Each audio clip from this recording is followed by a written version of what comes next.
You've...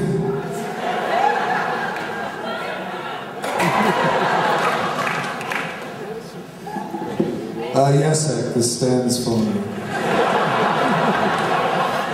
Right. Bunny June, this is book, a lot of attention is being got about this book because they think it's about the bunny and his sexual appetite, but really for me this book is about the boy.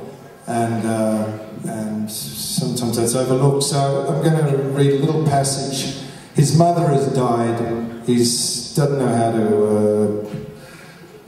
what to do, really. And he's sitting in the car, he sits in the car while his dad goes into these houses, and he has an encyclopedia. And he's outside some council estate.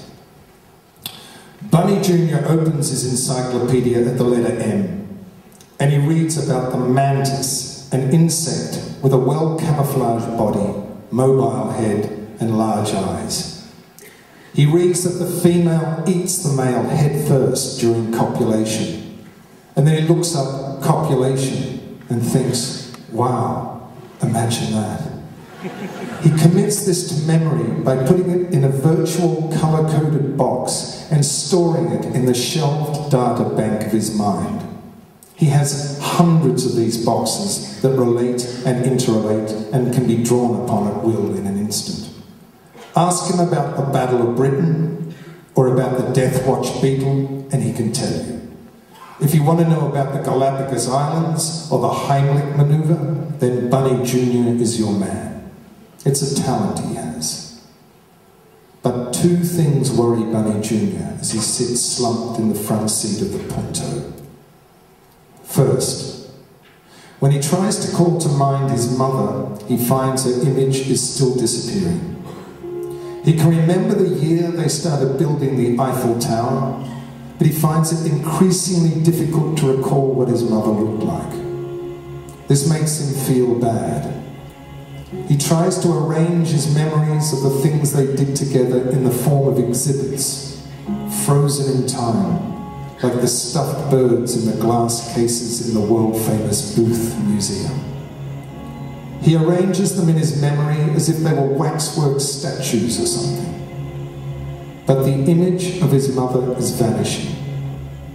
So that when he goes to look at the scene of, say, the day his mother pushed him on the swing in the playground of St. Anne Wells Gardens, he can see himself vaulted high into the air, his legs kicking out, his face alive with laughter.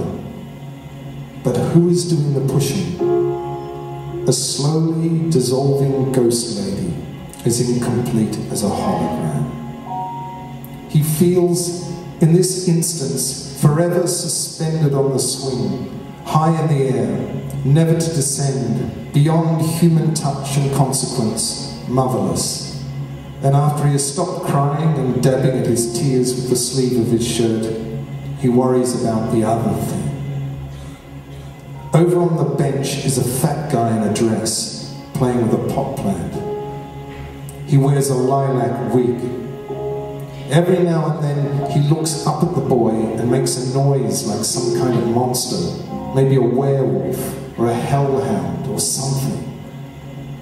This scares Bunny Jr., and very secretly he reaches across and pushes down the lock on the car door. As he does this, he looks over at the entrance to the stairwell where his father disappeared, and standing there, with her back turned towards him and partially lost in shadow, is a woman with blonde hair, dressed in an orange nightdress. Bunny Jr. puts his hands up to his face, and before his eyes he sees her step deeper into the shadows and disappear, or dematerialize, or atomize, or something. He can't decide which.